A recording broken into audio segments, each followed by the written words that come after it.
El derecho internacional es el conjunto de principios y normas que regulan las relaciones de los estados y otros sujetos de derecho internacional. Es el derecho que regula las relaciones entre los estados y los entes jurídicos internacionales con personalidad propia.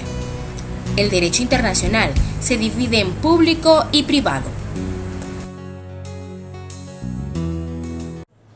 Mi nombre es Alberto Javier Medina, este es el grupo número 1 de la sesión 412, encabezada por el profesor Marcos Rivera, quien nos ha delegado y nos ha asignado un esquema de trabajo sobre algunos aspectos de los orígenes del derecho internacional público. Y este grupo está constituido por Alejandra Fernández, Sharon Acosta, José Durán, Vanessa Goyaza, Henry Rodríguez y Catherine Herrera. Y vamos a comenzar con Sharon Acosta, quien iniciará este conversatorio. Como punto de partida tenemos la Edad Antigua, que está comprendida por la civilización de Grecia, cultura la cual tuvo gran importancia sobre el Imperio Romano, ya que permitió que éste se desplazara a través de sus diferentes territorios en Europa. Como siguiente punto tenemos la Anfictonías, que eso no es más que la religión o la reunión, conformada por los 12 pueblos de la Grecia central, la cual buscaban la conformación o creación de una liga netamente religiosa, lo cual poco a poco, a través del tiempo, ha ido modificando, puesto que hoy en día es una liga actualmente política, con grandes influencias. Continuando con la Edad Antigua, la proxenia proviene de dos vocablos griegos, pro, que significa por, y xeno, que significa extranjero. Esto surge a raíz de los abusos que sufrían los extranjeros residenciados o de tránsito en la antigua Grecia, motivando a que se reunieran, se organizaran y buscaran un ciudadano para su protección, a fin de que lo representara ante los tribunales, defendiendo sus intereses. La figura del proxeno era muy similar a la del cónsul en la actualidad. El facial era una práctica romana, religiosa, que tenía por objeto el averiguar el buen éxito o no de las empresas guerreras que se pretendían iniciar. Ahora, a continuación, yo les voy a hablar un poco sobre el jus gentium. El jus gentium era el derecho de gente que regulaba las relaciones entre los romanos y los extranjeros. Por esa razón, el derecho internacional público fue llamado jus gentium y fundado por el filósofo Jeremías Beckman. Y ahora les voy a hablar un poco sobre el feudalismo. A la caída del poder de los bárbaros comienza el feudalismo, donde los señores feudales ejercían el territorio patrimonial, manteniendo por las armas que reglaban sus relaciones mediante tratados análogos a los contratos del derecho privado. El cristianismo ejerció mucha influencia entre los pueblos de la Edad Media. El Papa se atribuía acciones políticos internacionales, reconociendo nuevos príncipes, otorgando terrenos y tratando de crear leyes para que tratar de humanizar las guerras y para abolir lo que eran las armas de uso, las armas crueles, las armas de uso cruel.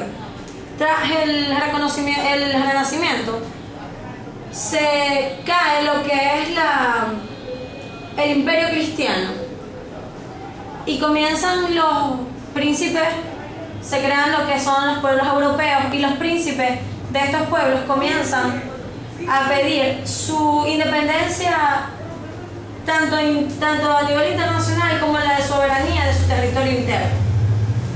Y ahí decae lo que fue el cristianismo para apoyar o desarrollar lo que fue lo que es ahora el derecho internacional público. Con respecto a las cruzadas, fueron originalmente concebidas como empresas místicas y se transformaron muy rápidamente en un gran comercio internacional por el intercambio de mercancías entre los continentes europeos, el continente europeo con el continente africano, grandes especias, y así se desarrollaron lo que fueron las leyes de comercio marítimo internacional. Las leyes de comercio marítimo nacen durante la Edad Media a través del comercio y los tratados que suscriben las repúblicas marítimas italianas con los reinos de Sicilia y de Aragón, con los grandes potentados de Levante y del norte de África. Todos estos tratados dan pie a lo que fueron el derecho mercantil y las costumbres marítimas. Le dan el gran impulso a esas leyes de comercio marítimo que nacen para regular y complementar lo que es el derecho internacional público.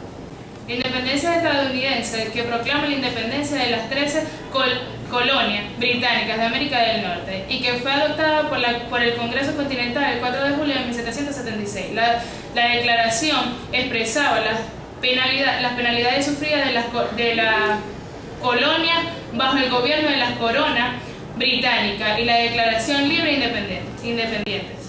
En época contemporánea tenemos un proceso importante que sacudió al mundo en 1780, como fue la Revolución Francesa. Fenómeno político-social que produjo el derrocamiento de Luis XVI y su monarquía, producto de lo cruel que fue esa monarquía, y que Dios dio la base y los cimientos para que se iniciara en el mundo el derecho internacional público. A partir de esta premisa o de esta revolución se generaron algunos aspectos importantes, como fue la inspiración para los países en América que habían sido colonizados por la colonia española, y que la Revolución Francesa inspiró esta independencia de los países en América. El Tratado de Westfalia vino a poner fin a la llamada Guerra de los 30 años. Los aspectos más importantes que se plasmaron fueron el principio de la igualdad jurídica de los estados para darle igualdad a los derechos de cada uno de los estados, derechos políticos. En el Congreso de Viena se proscribió la trata de esclavos y se adoptó la declaración sobre el tráfico de negro y se condenó tal práctica y se tomó como una medida particularmente digna de atención. Con la Edad Moderna se dio paso a dos acontecimientos fundamentales del siglo XX, como lo fueron la Primera Guerra Mundial y la Segunda Guerra Mundial. Dentro de la Primera Guerra Mundial, que fueron a principios del 28 de julio de 1914 hasta el 11 de noviembre de 1918, se da la apertura de una de las grandes guerras que ocurrieron en el siglo pasado. Se dieron en ella la participación de 32 naciones. La Gran Guerra, así se hizo llamar. Su principal causa fue la búsqueda de nuevos mercados por parte de los gobiernos capitalistas que querían liderizar gran parte del mundo. Una de las grandes consecuencias que trajo esto fue la desaparición de las distintas democracias europeas. Estados Unidos se impone como una potencia a nivel mundial y murieron alrededor de 10 millones de civiles. Los tratados de paz no fueron muy sencillos, las potencias no quedaron de acuerdo en cómo se iban a repartir el territorio. Es en el Tratado de Versalles donde las potencias se ponen de acuerdo y hacen la repartición de territorio y de las colonias. Se impone la sociedad de naciones. Dentro de lo que es el periodo entre las guerras ocurre un acontecimiento muy importante. La frustración en la posguerra, que trajo como acontecimiento faltas en el aspecto económico, político, social del mundo entero. El periodo entre las guerras fue entre 1919 y 1939. La Segunda Guerra Mundial, como hecho histórico que sacudió al mundo en el siglo XX, ocurrió entre 1939 y 1945. Dio lugar a la apertura de la mal llamada Guerra Fría y se crea lo que es la Organización de las Naciones Unidas.